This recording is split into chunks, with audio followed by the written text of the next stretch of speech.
సంవత్సరం కింద నేను వేసిన ట్వీట్లకు మనోభావాలు దెబ్బతిన్నాయని కేసులు పెడుతున్నారు. ఒకే రోజు 4 వేరువేరు ప్రాంతాల్లో నలుగురికి మనోభావాలు దెబ్బతిన్నాయా? నేను ఎవరిపై ట్వీట్లు వేశానో వారి మనోభావాలు దెబ్బతినకుండా వేరెవరికో మనోభావాలు దెబ్బ ఎలా తింటాయి?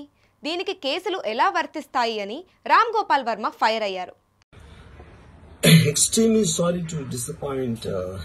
నేను ఉనికిపోతున్నాను మంచం కింద కూర్చొని ఏడుస్తున్నాను అని అందరూ వాటెవర్ ద మీడియా స్పెక్యులేటింగ్ అని అందరికి చిన్న డిసప్పాయింట్మెంట్ గా ఉండొచ్చు వీడియో. ఇక్కడ పాయింట్ ఏంటంటే I just want explain the whole concept. ఇప్పుడు నేను ఆల్మోస్ట్ ఒక 1 year బ్యాక్ ఏదో ట్వీట్స్ పెట్టాను అనే ఎలిగేషన్. ఆ ట్వీట్స్ ఎవరో మనోభావాలు దెబ్బతిన్నాయి. ఇక్కడ విచిత్రం ఏంటంటే 1 year బ్యాక్ పెట్టిన ట్వీట్స్ 4 డిఫరెంట్ ప్లేసెస్ లో 4 డిఫరెంట్ జ్యూరిస్డిక్షన్స్ లో నలుగురికి ఒకే 3-4 రోజుల వ్యవధిలో వాళ్ళ మనోభావాలు దెబ్బతిన్నాయి. వాళ్ళు ఆ పరంగా కంప్లైంట్ ఇవ్వడం, కేసులు పెట్టడం జరిగింది. ఇక్కడ పాయింట్ 1 ఎవరి మీద అయితే నేను పెట్టానని వాళ్ళు చెప్తున్నారో వాళ్ళకి లేదు, ఎవరో థర్డ్ పార్టీ, అసలు సంబంధం లేనివాడు.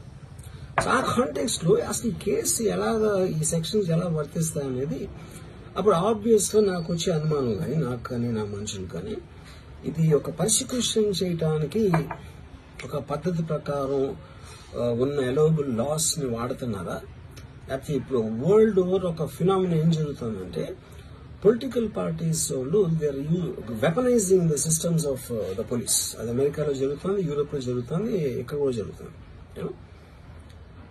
అప్పుడు నేను ఏ ఒక్క వ్యక్తిని, ఒక పోలీస్ ఆఫీసర్ని కానీ, ఒక పొలిటికల్ పర్సన్ కానీ నేను బ్లేమ్ చేయట్లా.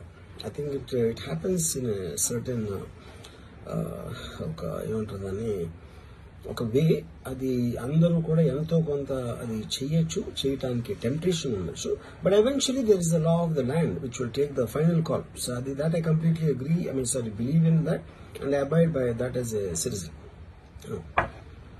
సో ఇప్పుడు ఇక్కడ జరిగింది ఏంటి, నాకు ఒక నోటీస్ వచ్చింది, నేను ఒక రిప్లై ఇచ్చాను, ఫలానా చోట ఫలానా తారీఖు నేను వస్తాను. అప్పటికి నాకు జరుగుతున్న పని ఒక ఆన్గోయింగ్ స్కెడ్యూల్ ఉంది కాబట్టి, నాకు ఫిల్మ్ వర్క్ ఉంది కాబట్టి అవ్వలేదు. అండ్ ఇట్ ఈస్ వేరే ప్రొడ్యూసర్ చేస్తున్నాం, ఆ ప్రొడ్యూసర్కి నష్టం వస్తుంది కాబట్టి నేను మళ్ళీ టైం అడిగాను. ఇదేంటి కేసు, ఇదేమో అర్జెంట్ కేసు అంటే 1 year తర్వాత ట్వీట్ చూసిన అతనికి 1 week లో అన్ని అయిపోవాలనేది ఏమన్నా మీనింగ్ ఉంటుంది అసలు దానికి? So which basically means it is being done for purposes other than the urgency of the case.